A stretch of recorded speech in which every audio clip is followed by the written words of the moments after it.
pour permettre au parti de pouvoir lever des scènes. Est-ce que c'est encore possible? Non, mais je ne pense pas qu'on va ramener le seuil. Donc si on devait tenir compte de cette jurisprudence-là, la loi révisée devait être rejetée. Mais comme nous avons connu des coups qui font des miracles... Toute décision qui ferait que les démocrates soient en pole position par rapport à la mouvance ne sera pas prise.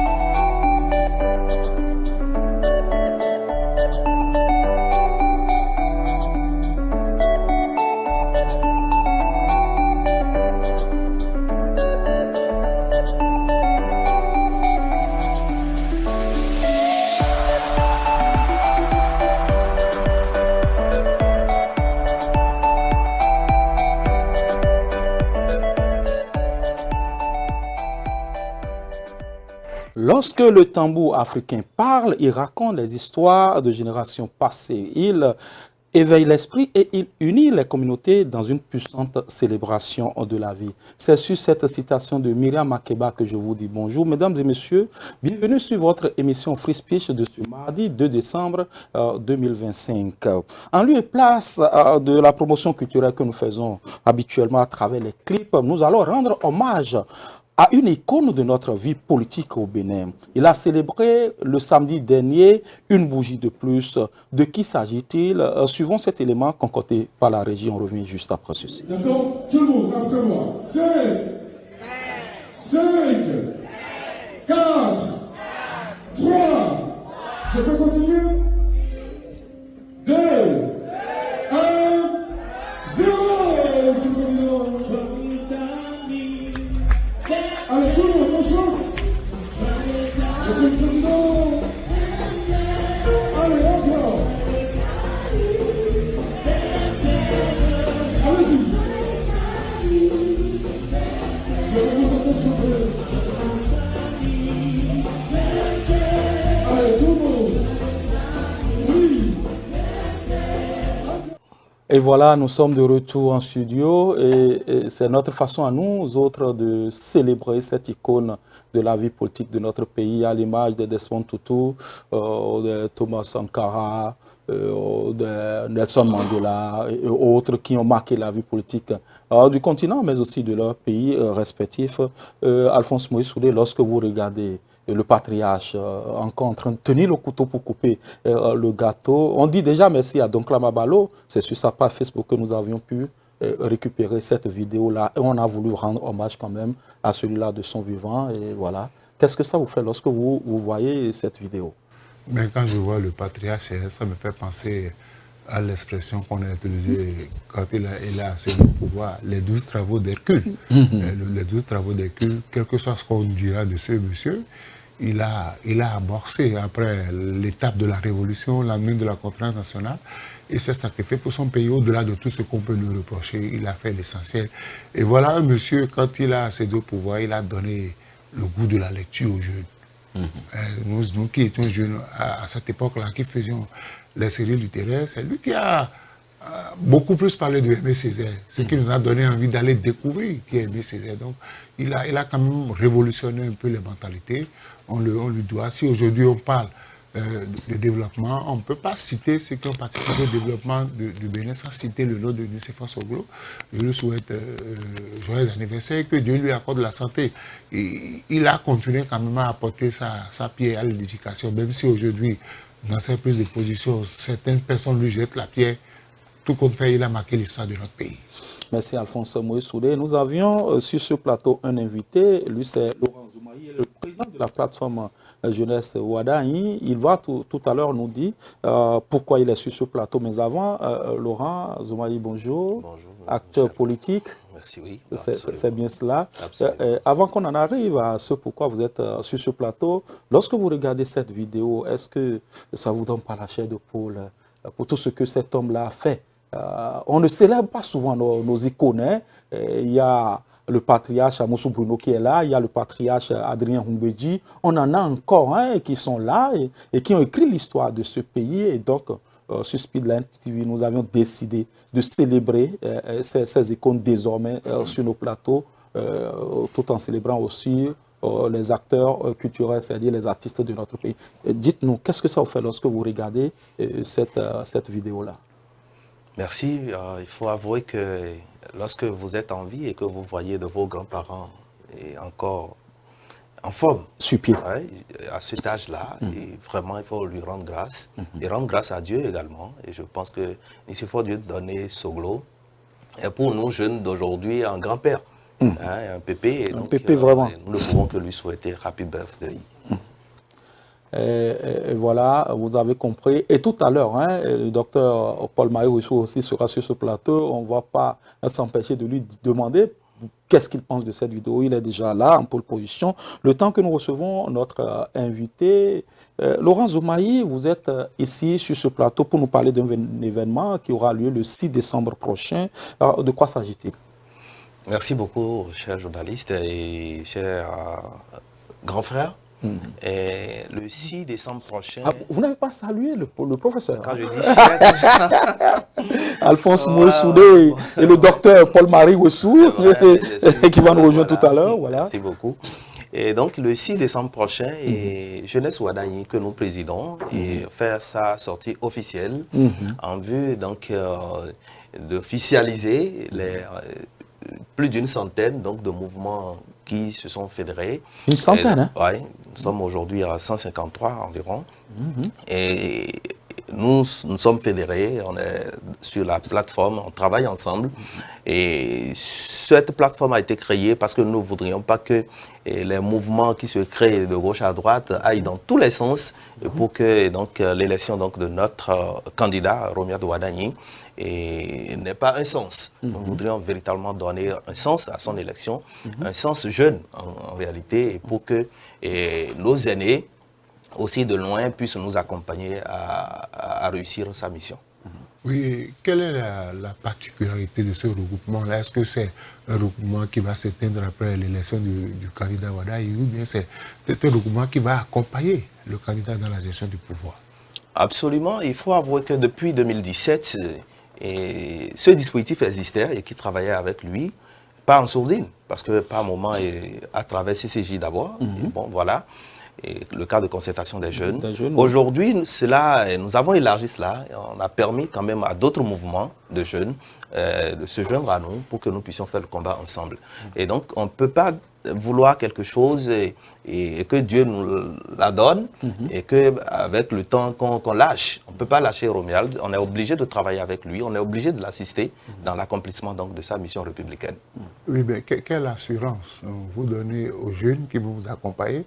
Parce qu'on a remarqué que quand les jeunes font le mouvement et qu'on accède au pouvoir, on les oublie jusqu'à la prochaine séance électorale. Est-ce que ça ne sera pas la même chose avec vous? Je ne crois pas. Il faut avouer que lorsque vous suivez un peu Romuald lui-même, depuis Parakou, le 4 octobre passé, sur les 10 minutes environ donc, de son discours, il a passé pratiquement 6 minutes sur la question de la jeunesse. Et donc ça veut dire quoi? Il a un plan pour sa génération, il a un plan pour ses confrères jeunes. Et donc du coup, ce que nous avons à faire avec Romuald, c'est d'abord de légitimer son élection, ça c'est la première des choses, et en faisant voter massivement tous les Béninois. Et ensuite, travailler avec lui dans la gouvernance, l'accompagner, l'applaudir parfois, parce qu'il y a quelque chose. Lorsque vous êtes sur le jeu et que par moment, vous n'avez pas l'encouragement des spectateurs, des fois ça décourage. Des fois on perd son élan et donc on est là pour l'accompagner dans cela. On est là pour l'accompagner techniquement et politiquement également sur le terrain. Et donc du coup, nous n'allons pas nous effacer.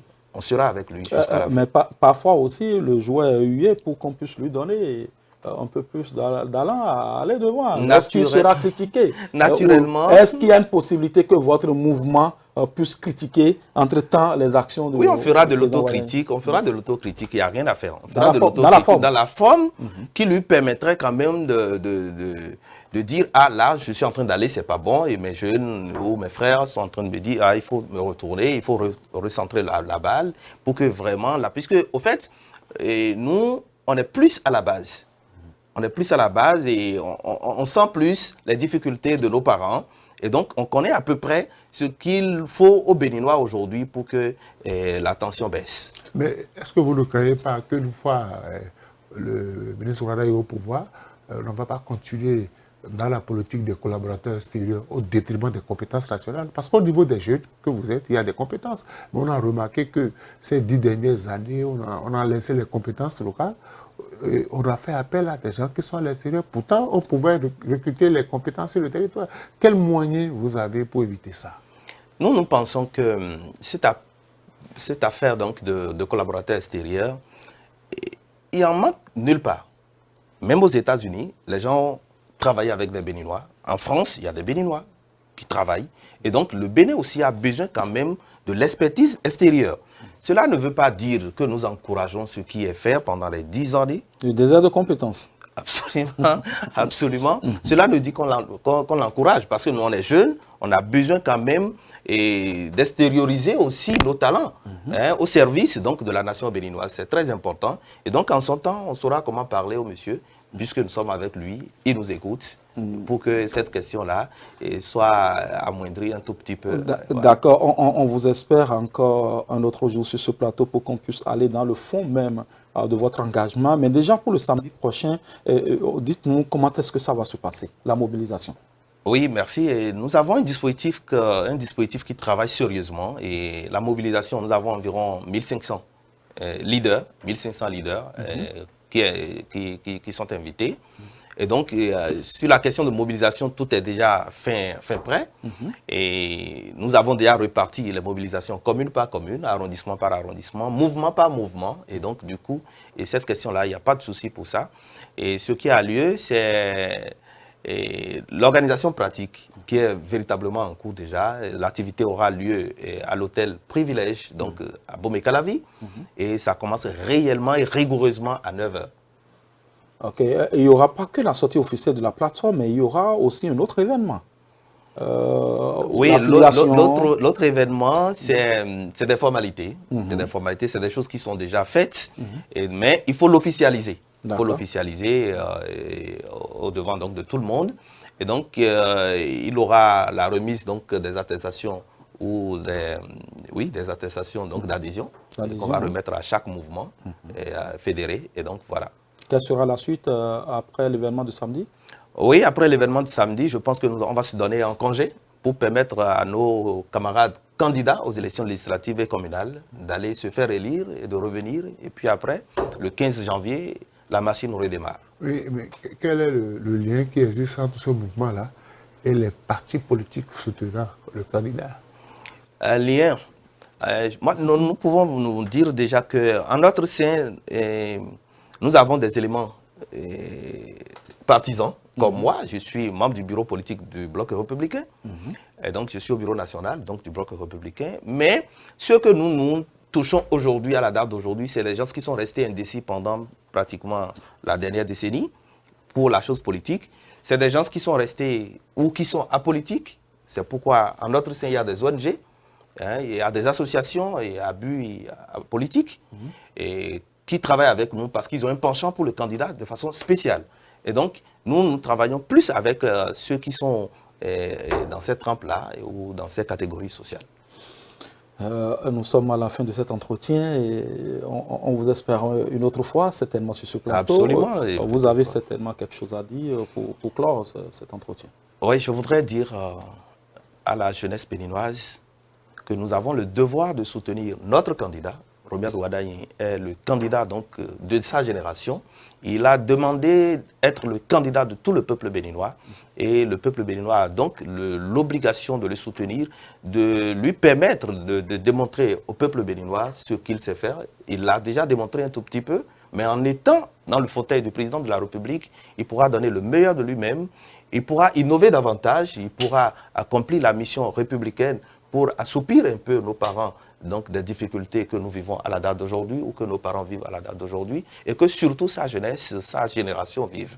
Et donc, pour finir, je voudrais demander à tout le peuple béninois de sortir ce 12 avril prochain et de lui exprimer le vote. Ce serait un défi à lui lancer. Merci beaucoup. C'était à l'instant Laurent Azomaï. Il est acteur politique, président de la plateforme jeunesse Wadaï. C'est samedi prochain du côté d'Abomey Calavi, un événement que la plateforme ou notre groupe Speedline TV ne va pas manquer certainement. On vous revient juste après ce court instant de page publicitaire. Speedline TV désormais très proche de vous. Pour vos réalisations et diffusion de spots publicitaires, publics reportages, couverture médiatique, émissions, communiqués, avec Speedline TV, c'est presque gratuit. Vous avez des meilleurs prix. Pour tous vos produits et services, nous vous offrons des espaces publicitaires à travers nos émissions, nos feuilletons et séries. Profitez de notre période promotionnelle pour atteindre vos clients partout sur le territoire national, partout en Afrique et dans le monde entier. Avec Speedline TV, votre visibilité est assurée. Speedline TV est situé à Akpapa, au téléphone 99 00 84 49. Speedline TV, votre télé. Mesdames et messieurs, nous sommes de retour sur ce plateau et nous recevons celui-là qui a l'habitude de nous accompagner dans ce débat, Dr Paul-Marie Rousseau. Bonjour. Bonjour, bonjour Landry. Vous nous avez suivis à l'entame de cette émission. Je voudrais tout de suite vous demander quelles sont vos impressions lorsque vous voyez le patriarche Nicéphore Dieudonné Soglo fêtant une bougie de plus. Qu'est-ce que ça vous fait? Ben écoutez, on ne peut que dire joyeux anniversaire au président Soglo. Mais Moïse dit de ne pas tenir compte de ses ratés. Mais bon, on ne peut que lui dire joyeux anniversaire et qu'il continue je ne sais pas s'il peut encore continuer d'animer la vie politique. Il continue, vaille que vaille. Il a toutes ses positions. Hein? Oui, mais qu'il y a un bruit. Donc, il faut que c'est un anniversaire, on va juste dire joyeux anniversaire, et puis passer là-dessus, et faire de sorte que nous puissions continuer de construire le Bénin avec lui. Dans l'arène politique. Dans l'arène politique. Et moi, je voudrais, du haut de ce plateau, souhaiter bonne santé, une santé de fer encore, hein, parce que, comme le dirait l'autre, on ne finit jamais d'apprécier l'existence d'un être cher. Et donc, on lui souhaite tout le meilleur, qu'il continue de nous abreuver à la source de cette littérature dont lui seul a le secret. Et Alphonse Moïse Soulé l'a dit, Aimé Césaire, c'est encore une autre partie de Nicéphore Dieudonné et Soglo. Nous revenons dans le vrai du débat ce matin. Mais avant, Alphonse Moïse Soulé, moi j'ai un coup de gueule, j'ai une grogne. Pour ne pas dire deux, mais on va s'attarder seulement sur une seule. Il y a une situation catastrophique au niveau de l'ANIP. Et j'ai été saisi il y a quelques jours par un événement, par un phénomène. Et je me suis rendu dans un centre où l'on fait l'enroulement des gens. Et j'ai vu des gamins en train de pleurer. Je ne vais pas dire pleurnicher, pleurer. Parce qu'ils n'ont pas pu on n'arrive pas à leur sortir leur acte de naissance sécurisé, alors qu'à l'école, ils ont des difficultés pour déposer les dossiers pour les examens. Ils sont entre la pression de l'école et le manquement au niveau de cette plateforme. Et on nous a fait croire que tout ce qui a été fait comme enroulement dans le mois d'octobre n'a pas prospéré. Est-ce que les enfants peuvent refaire cet enroulement? On dit non. Que si on le fait, et que ça va enfoncer davantage les données et que ça va être compliqué. Maintenant, la situation n'est pas débloquée. Les enfants sont là. Les parents ne savent plus à quel sein se vouer. Si cette plateforme ne doit pas contribuer à régler les problèmes, moi je ne sais pas quel est votre avis par rapport à la question, puisque vous êtes enseignant, vous mettez la pression à des enfants pour finir les dossiers pour les examens du brevet, du CP, du brevet, du baccalauréat. Si l'enfant n'a pas l'acte de naissance sécurisé, est-ce qu'il y a une autre possibilité pour que le dossier là soit accepté? Vous savez qu'avec cette affaire d'Anib, ce n'est pas encore la première fois. Il était déjà arrivé une fois où les enfants ont eu des CIP sans signature, où au dernier moment, le ministère a sorti un communiqué pour dire d'autoriser les enfants à aller composer avec. Je crois que s'il y a ce dysfonctionnement-là, il va falloir que les autorités académiques prennent leurs responsabilités. Vous recommandez au directeur de continuer pas à accepter les anciens actes de naissance. Parce que l'autre réalité, c'est la négligence de certains parents. De certains parents. Parce que c'est vous qui devez enrôler votre enfant. À cet âge, vous l'amenez, vous l'enrôlez et vous devez lui faire. Il fait un moment, bon, moi, dans mes responsabilités, nous avons été obligés de faire l'acte de naissance, sécuriser les enfants à partir de nos téléphones portables. Parce qu'ils avaient, comment vous appelez, ils étaient enrôlés, mais les parents n'avaient pas le temps d'aller faire cela. On a dit, bon, donnez, on va vous faire. Mais il va falloir que l'État prenne ses responsabilités. La période de dépôt des dossiers, ça va commencer. Et déjà, dans les écoles, on demande aux enfants d'apporter les pièces. Parce que pourquoi? Ouais, on demande par exemple à des enfants de 6e qui ont eu le CEP, dites à vos parents d'envoyer les relevés de notes pour qu'on vous enrôle sur Duke Master. Vous imaginez que jusqu'à l'heure où je vous parle, il y a des parents qui ne savent même pas à quel niveau ils ont mis le relevé des enfants. Il faut que les responsabilités soient situées. En ce qui concerne l'État, il faudrait qu'on prenne des mesures pour ne pas pénaliser ces enfants-là. Parce que les directeurs d'école ne comprennent pas. Hein. Vous ne venez pas avec l'adolescence sécurisée. On vous renvoie en main. C'est-à-dire que l'enfant dit, va chercher. Et parfois, il y a des élèves qui disparaissent pendant une semaine. Ils vous diront tout le temps que déjà que le niveau n'est pas très bon. Nous sommes en train de faire ça, ne marche pas. Encore que le niveau n'était pas bon. Et s'il fait une semaine à la maison, est-ce que les résultats escomptés seront obtenus à la fin de l'année? Il va falloir que les spécialistes de l'ANIP qui nous écoutent commencent à faire déjà les réglages pour qu'on évite ça. Parce que l'adolescence est une pièce importante dans la vie d'un être humain. Docteur Paul-Marie Rousseau, moi j'étais, je vais dire, à l'arrondissement de Godomé, je vais le dire, j'ai vu des enfants, des parents qui ne savaient plus à quel sein se vouer. Et ce n'est pas qu'ils n'ont pas pris leurs responsabilités. Ils ont enrôlé les enfants, ils ont les numéros, mais quand ils introduisent cela dans le serveur, pour avoir l'acte de naissance sécurisé, ça refuse. On dit que tout ce qui a été fait pratiquement dans le mois d'octobre, c'est du pipeau. Moi, je n'ai pas compris. Qu'est-ce qu'on peut faire? Oui, mais ça fait partie des difficultés qu'il y a donc dans cette histoire où on nous dit que oui, désormais, vous pouvez avoir toutes les pièces en ligne. En ligne, oui. Et ça fait partie des difficultés. Ce n'est pas une mauvaise chose en soi, quand même. Non, on ne dirait pas que c'est une mauvaise chose en soi.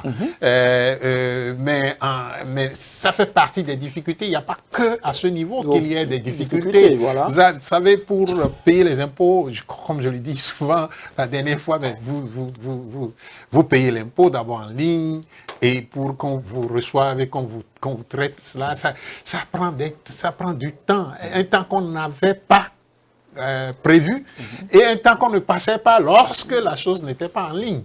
Donc moi, ça fait partie des difficultés, donc des choses qui sont en ligne et qu'il faut revoir. Mais moi, je vais saisir cela pour faire deux grognes. Oui, allons-y très rapidement.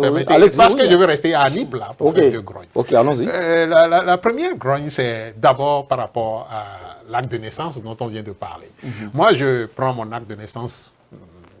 Je suis né à Lomé, hein. Je suis né donc quelque part où le maire donc qui a reçu sa déclaration de naissance. Ma déclaration de naissance n'a pas nom à Tropoluc. Et vous constatez que sur les actes de naissance, c'est le maire actuel, quel que soit le moment où vous êtes né, c'est le maire actuel qui disons, c'est le nom du maire actuel qui apparaît sur votre acte de naissance. C'est une... Je ne sais pas ce que les gens pensent en faisant des choses comme ça, parce que on vous vole en réalité une partie de votre histoire. Parce que celui dont le nom est sur votre acte de naissance originel, là, hein, c'est toute une histoire derrière. C'est tout un contexte derrière. C'est tout un environnement derrière. Et brutalement, on voit votre acte de naissance et c'est... Le Katropo vient donc bientôt, quand il va partir, ce sera un autre, et tout le temps. Moi, je crois que c'est un truc à revoir, cette façon de faire les choses, c'est à revoir. Deuxième grogne, hein, en restant toujours à la NIP, je ne sais pas, j'ai vu passer le nom d'un directeur général qui est béninois. Je ne sais pas quand est-ce que l'expatrié, le Rwandais est parti et puis on l'a remplacé par un Béninois. Maintenant, vous parliez tout à l'heure donc des expatriés qu'on envoie ici. Qu'est-ce qui s'est passé avec l'expatrié? Vous voyez, c'est faire le point, faire l'évaluation pour voir. Est-ce que cette politique-là d'aller amener les expatriés ici nous a avancé en quelque chose? C'est très important. D'accord. C'est très important. D'accord, je crois qu'on va revenir sur cette préoccupation. Elle est majeure. Alphonse Moïse Soudé, je sais que vous avez une grogne. On peut la passer ou vous remettez ça à plus tard? Élections générales, élections législatives 2026. Je vais laisser ma grogne, mais je vais revenir sur quelque chose. Tout à l'heure, le docteur parlait de nos impôts. Je voudrais dire, je n'ai pas l'habitude de répondre aux gens, mais je vais répondre à ce monsieur-là, qui pense qu'il n'y a que sa maman qui fait des enfants intelligents. Nous, on paye les impôts. Moi, je paye les impôts. Allez prendre ma fiche de paye, je paye les impôts. Et quand je dis, on ne peut pas prendre l'argent du contribuable béninois pour faire yo-yo, j'ai mon droit. Parce que je dis ça, un monsieur, je ne sais même pas qui il est, dit que moi je suis un nabo. Je fais 1m92. Si vous comprenez français, 1m92, ce n'est pas un nabo. 1m92, je ne suis pas un nabo. Deuxième chose, je ne suis pas un resquilleur. Si vous êtes payé pour nous insulter, continuez. Nous, on n'est pas payé pour venir insulter les gens ici. Parce que vos paroles relèvent votre niveau d'éducation. Si vos parents ont raté votre éducation, nous, on va vous éduquer. Donc, apprenez à faire vos commentaires. N'insultez pas les gens. Parce que l'insulte, c'est l'argument des faibles, ceux qui n'ont plus rien à dire. Si vous êtes payé pour venir insulter les gens, continuez comme ça. Continuez pas à insulter les gens. On vous le fera un jour. D'accord. Alphonse Moïse Soulé, on comprend votre courroux. Lorsque vous décidez de faire ce que nous sommes en train de faire, il y a des moments où vous acceptez ces gens de... Non, si j'ai réagi... Donc oui, je vous comprends. Je reprends plusieurs fois. Les plateformes où je passe, apparemment, on lui a dit, ce monsieur-là, il faut faire la fête. Il est payé pour. Il est payé pour le faire. D'une façon ou d'une autre, nous le sommes pas. Cela montre que vos parents ont raté votre éducation. Le fait d'insulter les gens, là, ceux qui insultent les gens tout le temps, vous n'allez jamais voir Alphonse Moïse Soulé insulter qui que ce soit, parce que moi, mes parents m'ont bien éduqué avant le décès. Et c'est bien cela sur ce plateau. Nous ne sommes pas là, comme je le dis souvent, pour faire tomber des citadelles, mais pour faire en sorte à ce que les citadelles se portent mieux. Tel est notre sacerdoce, tel est notre devoir. Il y en a qui ont dit dans les commentaires que nous avions un financement. Lequel financement, ils vont peut-être nous le dire. D'une façon ou d'une autre, nous ne sommes pas dans les ragots, nous sommes dans le concret, nous sommes dans le vif. Et nous allons faire baisser la pression. Nous allons revenir sur ce plateau pour parler des élections législatives de 2026.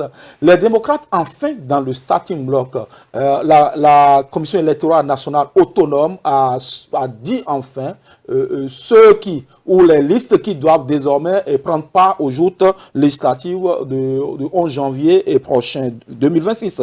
Bien sûr, quelles sont les chances pour ces partis, ou pour ces partis d'abord, et principalement pour ce parti-là qui attire l'attention de tout le monde, les démocrates? Alphonse Moïse Soudé, dites-nous, quelles sont les chances, lorsque vous faites une lecture de tout ce qui s'est passé, un enchevêtrement de faits, et que vous voyez aujourd'hui les démocrates dans le starting block pour les législatives, qu'est-ce que ça vous fait? Vous savez, je ne suis pas détenu fond, mais je vais d'abord commencer l'expression là par le fond. Nous, Dieu de Béia, et n'a dit Kanagana, ou Mébina, tout nous dit, c'est-à-dire que si on n'avait pas permis aux démocrates d'aller aux élections législatives, tout le monde comprendrait que c'est un acharnement politique contre ce parti politique-là. Donc, on leur fait la faveur, disons les choses clairement, de participer. La faveur, donc c'est parce que ce parti répond aux critères. On leur fait la faveur de les laisser participer aux élections. Quelle est leur chance? Vous savez, quand vous écoutez les gens, on nous aurait dit, quelqu'un m'aurait dit que les députés, les 28 là, ils les ont eu pas suite à des négociations. Ils auraient eu les 28 députés suite à des négociations. Aujourd'hui, sur le terrain, est-ce que le parti Les Démocrates est encore crédible? Vu tout ce qui s'est passé, c'est-à-dire des gens qui ont utilisé le parrainage pour bloquer le duo de ce parti-là pour l'élection présidentielle, des gens qui ont quitté sous de fallacieux prétextes, qui ont quitté le parti, mais qui malheureusement ont été positionnés l'instant d'après. Est-ce que sur le terrain politique, est-ce que les populations ont encore aujourd'hui une certaine confiance en ce parti politique-là? Parce qu'on ne comprend plus rien. Ils vont dire, mais nous vous avons fait confiance, nous avons voté pour vous, vous êtes allé à l'Assemblée nationale, vous avez utilisé le parrainage qu'on vous a donné pour nous marquer un coup. Donc je crains visiblement que les populations ne soient plus enthousiastes pour aller voter pour ces gens-là qui ont fait de leur voix ce qu'ils veulent. Les parrainages, les places qu'ils occupent à l'Assemblée nationale ne leur appartiennent pas. C'est un peuple qui a dit, nous voulons un autre son de cloche. Nous voulons des personnes à l'Assemblée nationale pour faire l'équilibre. Mais vous y êtes allés, et blanc, vous changez de camp, et vous tournez dos au peuple. Maintenant, est-ce que vous avez encore le courage d'aller vers ce peuple pour dire, ben, vous allez expliquer ces désertions-là, comment allez vous expliquer? Moi, je crois qu'aujourd'hui, ben, si tant est qu'ils sont vraiment candidats du peuple, à l'issue des législatives, je crois du 11 janvier, on saura s'ils sont aimés du peuple ou ils sont vomis par le peuple. Docteur Paul-Marie Rousseau, quelle première lecture faites-vous de ce positionnement désormais dans le starting block du Parti Les Démocrates pour les législatives de 2026? Ben écoutez, moi je ne sais pas quelle lecture faire de ce positionnement. La Sénat dit que désormais ils peuvent aller. Oui, mais vous savez que la Sénat reçoit des ordres et ça passe. Donc, quand l'ordre était de ne pas aller, et ils n'y vont pas. Quand l'ordre est de les laisser aller, ils y vont. Rappelez-vous le discours du président de la République, l'entretien avec j'oublie, non, le confrère, le nom du confrère, l'entretien, le dernier qu'il a eu. Oui. Rappelez-vous son discours. Ils iront aux élections législatives et enlever quelques sièges et le pays sera en paix. Donc le président détermine à quelle élection il va participer. Je ne sais pas si vous vous rappelez cette phrase-là. Il faut aller écouter encore son entretien. Donc, en réalité, le président, c'est-à-dire qu'en fait, il y a un besoin, et c'est depuis que le Parlement monocolore, dont on a parlé là, a donné le signal que avec un Parlement monocolore, vous allez enlever moins d'argent sur le marché financier, que le besoin donc d'avoir un parti comme les démocrates pour participer aux élections s'est fait. Et ce besoin, donc, la participation actuelle répond à ce besoin-là. Mais quand on va au-delà de ce que le camp présidentiel fait, où c'est le camp présidentiel qui décide si vous participez ou si vous ne participez pas. Quand on va au-delà de ça, eh bien, dites-moi, les démocrates représentent quoi aujourd'hui? Moïse l'a si bien dit. Ça représente quoi dans l'imaginaire public? Dans l'imaginaire, c'est le parti de l'opposition. Quel parti d'opposition? Vous voyez le parti en lambeaux, des vice-présidents qui vont organiser des meetings pour dire qu'ils soutiennent un candidat qui n'est pas du parti, qui est du parti opposé à ce parti-là, et on ne prend pas un communiqué pour sanctionner et faire sortir du rang ce vice-président. Et vous me dites que le parti représente... Ça représente quoi? C'est un désordre complet avec un président, je dis bien sûr le président Yahya Boni, qui, depuis que vous avez vu, les démocrates ont été éliminés de la course pour les présidentielles. Vous avez vu les sorties pour dire oui, mais que c'est le président Talon qui ne veut pas de la démocratie. Mais, et depuis ce temps, vous l'avez vu dire quoi sur son propre parti? Et sur le désordre, le parti qui est en lambeau, qui va dans toutes les directions, des coordonnateurs de circoncision qui déclarent leur amour pour le parti de la mouvance, des vice-présidents qui vont dans telle direction, des vices de tous les titres qui vont dans n'importe quelle direction. Ce parti représente quoi aujourd'hui? Pour moi, parce que moi je suis de ceux qui quand même font un peu l'opinion, pour moi ce parti ne représente plus rien du tout en termes de conviction, en termes de valeur, en termes d'idéal, parce que comme Moïse l'a dit, le peuple béninois est viscéralement contre le fait de confier le pouvoir à un groupe et à ce seul groupe-là. Regardez notre histoire. Lorsque le président Kérékou a le pouvoir, je parle du président Kérékou parce que c'est en ce moment qu'on a commencé à... Même le président Soglo, en 2015, on a vu que le peuple béninois n'a pas confié le pouvoir législatif a une majorité qui le soutient.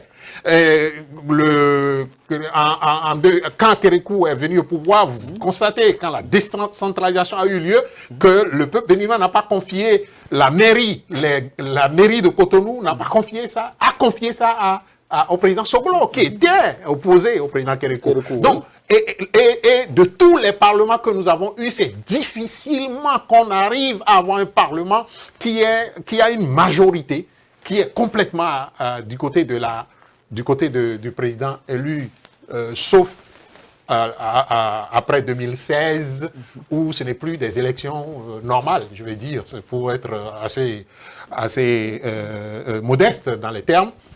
Donc, ce n'est plus des élections normales. Alors, le peuple béninois, en confiant le pouvoir législatif à 28 parmi eux, que ce soit négocié ou que ce ne soit pas négocié, de toutes les façons, le peuple est allé aux urnes et nous savons tout ce qui s'est passé. Mais en leur confiant ça, vous voyez, quand ils sont devenus députés, vous avez vu les choses qui se sont passées. Donc quand le peuple, lui, il se chine, reste dans la nuit, veille et dit il faut ci, il faut ça, et donne le pouvoir à des gens comme ça, vous voyez ce à quoi ça donne.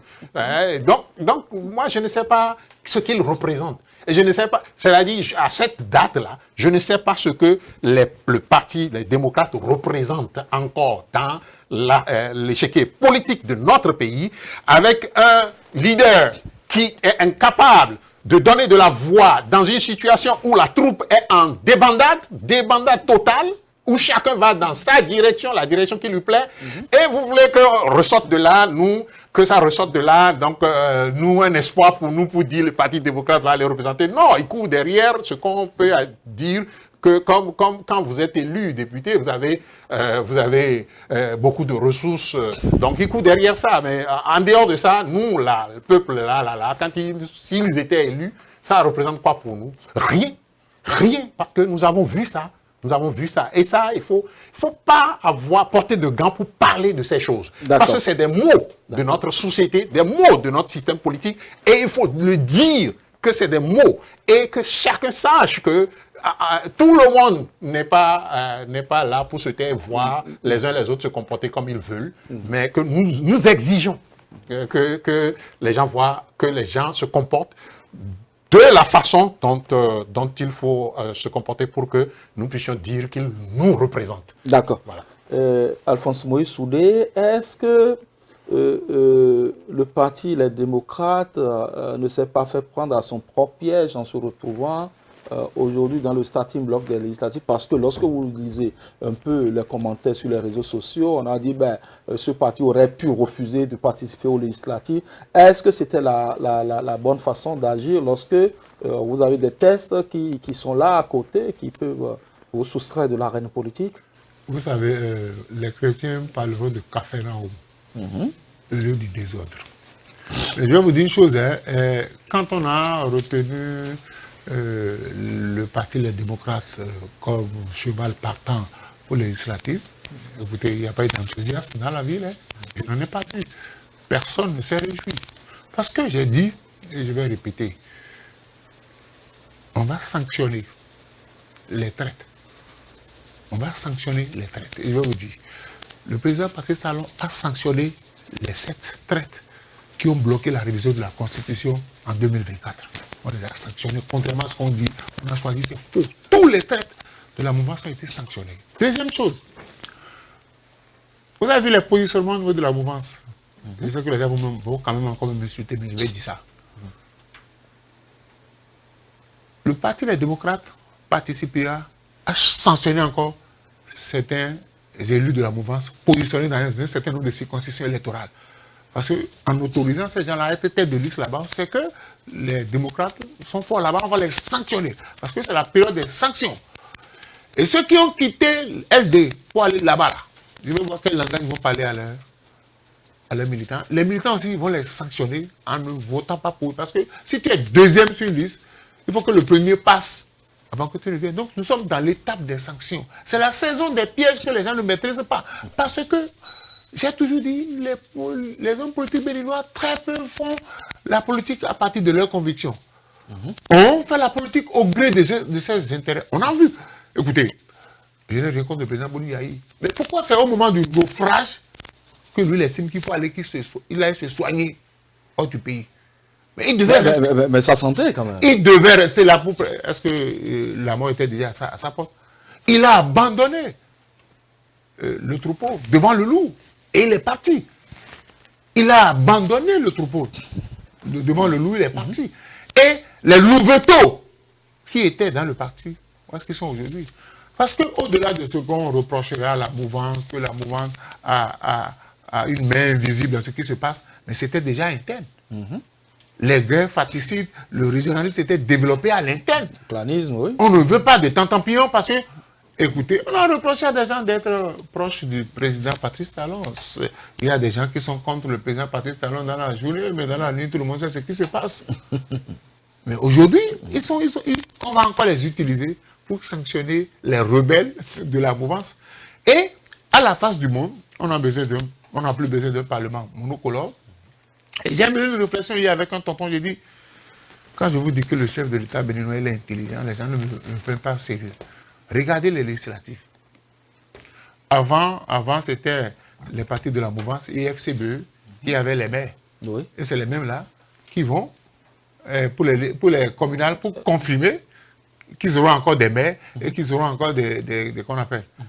Maintenant, pour les législatives, on veut faire participer les LD. On fera tout pour qu'ils aient 28 députés, pour que pour la prochaine élection, on leur donne encore la possibilité de présenter un duo, si entre-temps, ils ne se tiraient pas entre les pattes.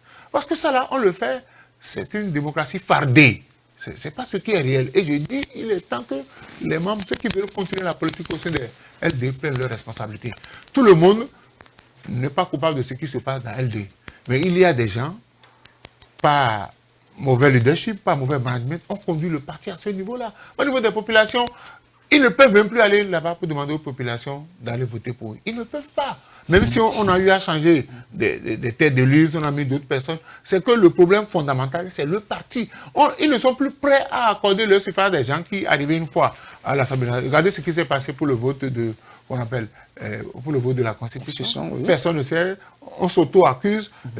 Les 11 qui ont pris les 11 procurations des autres estiment que personne n'a trahi. Les autres disent que ce sont des comportements de mauvais perdants. Les trois qui ont voté dans le noir. Et ça pose problème. Donc je dis, aujourd'hui, les partis, les démocrates, est-ce qu'ils peuvent encore donner cette ferveur-là au peuple de les accompagner? La preuve, si c'était avant, quand on a validé les listes, vous aurez vu Cotonou en ébullition. Les conducteurs de taxi-moto se seraient réunis peut-être devant le siège. Je n'ai vu personne devant le siège des LD pour manifester ça. Je vais pour dire, enfin, non, ça veut dire que les gens sont dépités, les gens sont fatigués, qu'on puisse donner le pouvoir à des hommes politiques et qu'ils aillent faire yo-yo à l'Assemblée nationale, qui pensent qu'on peut se faire de l'argent à partir de cette confiance-là que le peuple leur a donnée. Aujourd'hui, si le peuple décide de prendre ses responsabilités, vous et moi, nous ne pouvons rien faire. On sait comment le peuple prend ses responsabilités. D'accord. Paul-Marie Rousseau, dites-nous, sans cet accord de gouvernance, quelles sont les chances aujourd'hui du Parti Les Démocrates pour ces élections législatives de lever des sièges avec cette barrière de 20%? Non, sans cet accord de gouvernance, si le discours était clair, parce que c'est ce que je dis, je reproche, moi, au parti, d'abord, il n'y a pas de discours, puisque tous les événements qui se sont produits là, on se met le doute sur tout le monde. Qui, dans ce parti, demain, ne va pas trahir qui?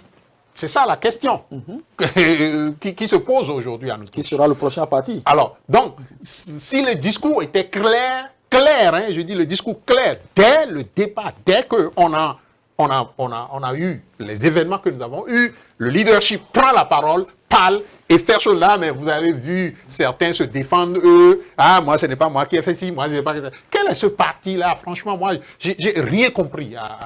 C'est-à-dire, il n'y a rien de politique dans ce parti politique-là. Rien de politique. C'est des comportements humains, dans la nature humaine, donc dans le sens négatif de la nature humaine, c'est ça que nous avons, quoi. Nous n'avons pas des choses là. Donc, si le discours politique était clair, le parti a toutes les chances de pouvoir faire les 20% sur le territoire national. Comme je le dis souvent, parce que quand on dit 20%, c'est vrai que c'est compliqué, c'est anticonstitutionnel, il faut le dire, Il faut dire que, oui, parce que ça devient constitutionnel, donc la Cour a dit que c'est acceptable, oui. Mais c'est que nous avons une loi Nescafé, on va appeler ça comme le dit l'autre, une loi Nescafé, enfin des lois, un dispositif légal Nescafé, où on ne peut rien lire. Et donc, 20%, c'est un problème, mais 20%, il y a 5 fois 20% dans 100%.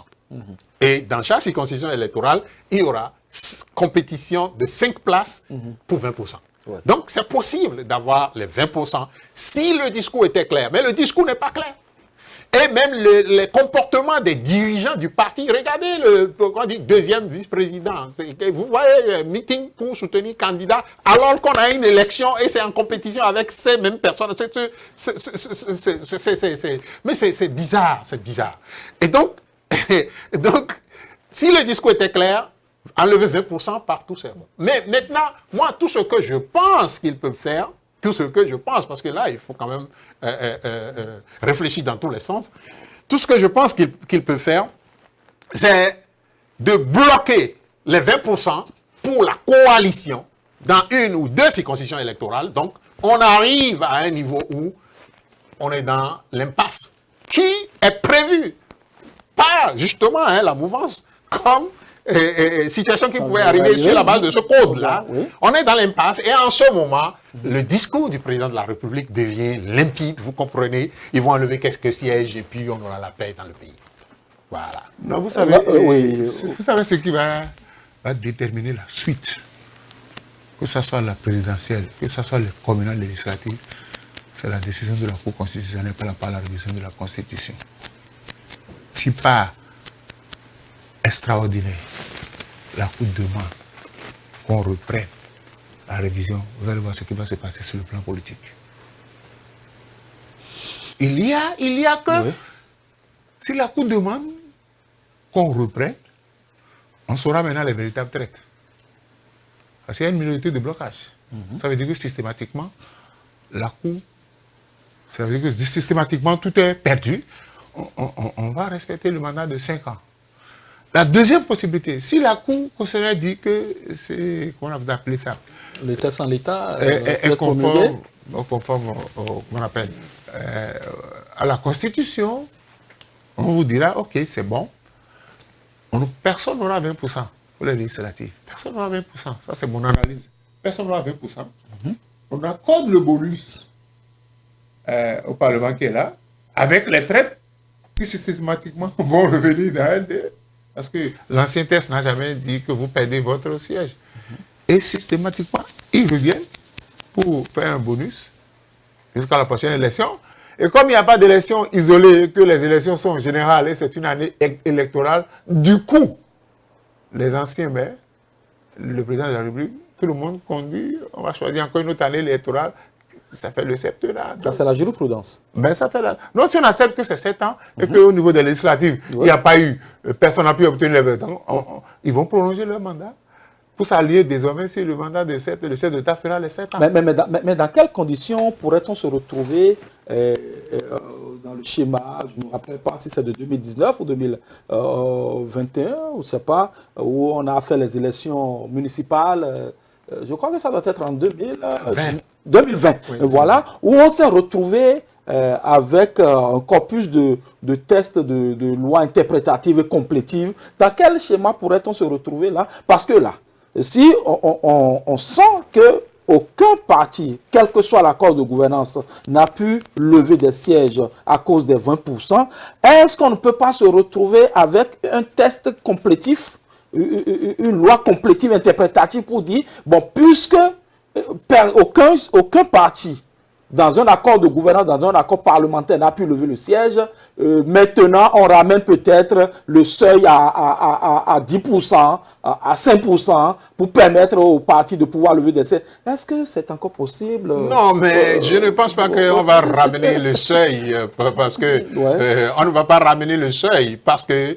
Je dis n'importe quoi. Est-ce que c'est pas possible, ce que je dis? Non, c'est possible, mais c'est possible. Oui. Mais nous devons nous appuyer sur l'histoire récente de notre système politique et constater que tout tout ce qui, toute décision qui ferait que les démocrates soient en pole position par rapport à la mouvance ne sera pas prise. Quelle que soit l'institution à laquelle vous vous adressez. Oui, c'est pourquoi je disais tout à l'heure, écoutez, quand vous suivez les juristes, le texte qui a été révisé n'a aucune chance d'aboutir. Parce qu'il y a des décisions qui ont été prises qui ont demandé que l'on ne doit pas toucher au nombre de mandats et à la durée du mandat. Donc si on devait tenir compte de cette jurisprudence-là, la loi révisée devait être rejetée. Mais comme nous avons connu des coups qui font des miracles, il y a possibilité, et ils nous disent, parce que ici ils disent que la loi est conforme à la Constitution, systématiquement, elle entre en vigueur, puisque ça a été dit. Elle entre en vigueur. Et pour permettre au chef de l'État, qui est en exercice de faire les 7 ans, c'est-à-dire de s'accorder 2 ans de bonus, c'est de faire en sorte qu'au niveau des législatives, personne n'ait les 20%. Pourquoi on dit qu'il n'y a pas 20%? Quelqu'un avait déjà dit que si on n'a pas les 20%, on reprendrait les élections. Et nous sommes désormais... Mais le chef de l'État a dit que la Cour va en décider. Va son temps. Vous allez constater que depuis que la loi votée à l'Assemblée nationale a quitté, vous avez encore... Est-ce qu'il y a des remous d'hommes de droit? C'est fini. Tout le monde sait tout parce qu'on sait qu'il y a des cas de jurisprudence qui sont là. Vous ne pouvez pas, pendant longtemps, défendre quelque chose et vouloir revenir pour dire que... il y a jurisprudence. Donc, aujourd'hui, c'est silence radio. Oui, mais... D'accord. Oui, mais Moïse, pardon, mais l'avancée du régime que nous avons ne connaît pas feu rouge, feu vert. Ça avance. Le feu peut être à l'orange. Ça peut être à l'orange, au rouge, mais ça avance. Le feu rouge, j'ai une dernière question pour qu'on puisse finir cette émission, dernier tour de table. Alphonse Moïse Soulé, il y a quelque chose qui a attiré mon attention. Guy Mitokwe, secrétaire national de la communication du Parti des démocrates, est tête de liste dans la 16e circonscription électorale, c'est-à-dire du 7e au 13e arrondissement de Cotonou. Quel est l'effet que cela peut faire pour ces joutes électorales? C'est pourquoi le professeur Djogbenou s'est retrouvé dans la 23e. Il avait été élu dans la 16e. Il sait que si on le laisse dans la 16e, il sera laminé. Donc on l'envoie dans la 20e. Parce que c'est bien gagné d'avance. Non, vous savez, aujourd'hui, tel que ça se passe, même si de façon globale, le parti ne prend pas ses responsabilités pour la campagne, chaque tête de liste va se battre dans sa circonscription électorale. C'est ce qui va se passer avec la LD. Parce qu'aujourd'hui, il n'y a pas de boussole. Depuis que le président Boni Yahi s'est rendu au souhait, je n'ai plus entendu le président Éric Moureté, vice-président, dire quelque chose. Parce que la méfiance et la prudence... Sauf que de se défendre, de ne pas être responsable de ci. Ok, donc chacun se défend et personne ne se préoccupe des intérêts du parti. Donc il reviendrait à chaque tête de liste de se battre dans sa circonscription électorale pour que la liste qu'il porte puisse avoir gain de cause. C'est ce qui va se passer. Et déjà, depuis qu'on a regardé, quand on est allé réceptionner la liste, je n'ai pas vu les responsables, je n'ai pas vu Éric Moureté, je n'ai pas vu Nourine Achali. Les premiers responsables n'étaient pas là. Donc ça veut dire que déjà, les gens se battent pour colmater les brèches, pour voir est-ce qu'on peut encore récupérer le parti pour sauver la face pour les législatives. Maintenant, il revient à chacun de mettre la main à la poche et de se battre dans sa circonscription électorale. Parce que quand on parle de soins, personne ne sait quand le premier responsable du parti reviendra pour faire sa tournée. Est-ce que cette tournée-là, encore que quelqu'un a saisi la cour pour dire que le chef de l'État a violé la Constitution, tout ça là. Donc il y a aujourd'hui un problème de manque de leadership. Je dis comme je dis, la troupe est abandonnée au loup. Il revient au loup maintenant de dévorer, à moins que un bélier ne se décide à prendre les devants pour dire nous, on ne va pas manger la honte en griffe. Il faut qu'on se batte pour que les partis, les démocrates reviennent à l'Assemblée nationale. D'accord. Docteur Paul-Marie Rousseau, nous sommes pratiquement à la fin de cette émission. C'est un débat sur lequel on reviendra. Mais on parlait de Guy Mitokwe. Oui, Guy Mitokwe et en 1, 2, 3 mouvements. Oui, il faut le dire. Guy Mitokwe, c'est une grande valeur. C'est une grande valeur. Comme d'autres, comme l'Oju, c'est une grande valeur. Et comme Kama Wassangari, c'est une grande valeur. Mais ils sont dans un environnement organisationnel en lambeaux. En lambeaux, comme il le dit, qui n'a pas de leadership, malgré les je ne sais combien de vice-présidents que ça a. Même si le président s'en va, les vice-présidents devaient prendre le devant. Et le président, comme moi je l'ai dit, devrait avoir dit qu'il démissionne au prochain congrès pour maintenant laisser le leadership, le prochain leadership grouillé derrière lui pour qu'on ait un leadership clair plus tard. Tous ces noms que je viens de citer, vous avez, ne l'oubliez pas, le jeune, enfin, juriste, j'oublie, je peux oublier. Non, mais c'est ceux qui ont abandonné le navire le plus tôt. Ça, mais non, on ne va pas parler de ceux-là comme... Nouroudine Saka Saleh. Nouroudine Saka Saleh. Mais il a disparu des plateaux. Oui, mais je dis, la troupe est en lambeaux. La troupe est en lambeaux. Parce que c'est ça. C'est le lambeau dont je parlais, ça. C'est-à-dire que chacun... Parce qu'il n'y a pas de leadership qui met tout le monde ensemble. Et le leadership a failli. Pas une synergie d'action. A failli. Donc, il faudrait qu'eux, ils prennent conscience. Parce qu'ils sont des valeurs, mais qui sont dans un environnement désorganisé, pollué. Et il faut qu'ils prennent conscience qu'ils doivent se donner la main. S'il y a une seule leçon que eux, ils doivent retenir de tout ce qui s'est passé, c'est qu'il n'y a pas de parti politique. Si au Nord, je ne suis pas militant avec des valeurs, des visions, les mêmes valeurs et visions que celui qui est au Sud et que celui qui est au Centre, nous partageons les mêmes valeurs et nous devons travailler ensemble, main dans la main. Ça, c'est la leçon fondamentale qu'ils doivent tirer donc, de ce qui s'est passé. Il y a beaucoup de valeurs dans ce parti, mais le leadership est en défaillance, est en faillite, on va dire. Et il leur faut retrouver très rapidement l'allant pour aller de l'avant. Merci beaucoup, Dr Paul-Marie Ewessou, Alphonse Moïsoulé. Nous sommes à la fin de ce plateau. Nous allons certainement revenir sur ce débat, puisque ça vient de s'ouvrir. Voilà. Je voudrais demander aux militants du parti LD, au lendemain des élections législatives, et donc à provoquer un congrès extraordinaire. Nettoyer la maison, nettoyer l'écurie et remettre le parti entre les mains de ceux qui ont un certain leadership, un certain management, ce qui leur permettra d'affronter, même s'ils n'ont pas de candidat pour les présidentielles, ils peuvent avoir un impact sur ce qui se passera en avril. Donc je dis, prenez vos responsabilités, parce que vous avez constaté maintenant que quand le vent a soufflé, on a vu le derrière de la poule. Et on sait qui fait la politique par intérêt, qui fait la politique par conviction. Donc prenez vos responsabilités, si tant est que vous avez envie de continuer à faire la politique au Bénin. Mesdames et messieurs, vous avez compris, nous sommes à la fin de cette émission. On voudrait vous dire merci pour tout ce temps que vous avez passé à nous écouter, à nous suivre. On espère que vous avez tiré quelque chose de ces analyses de mes deux co-débatteurs, Dr Paul-Marie Ewessou. Merci beaucoup pour la disponibilité toujours renouvelée. Alphonse Moïsoulé, professeur, merci beaucoup. On espère vous revoir très bientôt sur ce plateau. Chers amis téléspectateurs, nous sommes à la fin de cette émission. On dit merci aux hommes de l'ombre, la régie pilotée par Josué Kankoué, et Bernardin Benoubo et Loïc Djilan, avec à la supervision Romaric Dossa. D'ici à là, portez-vous bien. Merci aussi à quelqu'un qui nous soutient sur cette émission, Bernard Conan, et merci aussi à Laurent Zoumaï qui a fait un tour sur ce plateau pour nous parler de l'événement du samedi prochain. D'ici à là, portez-vous bien et demain reste un autre jour.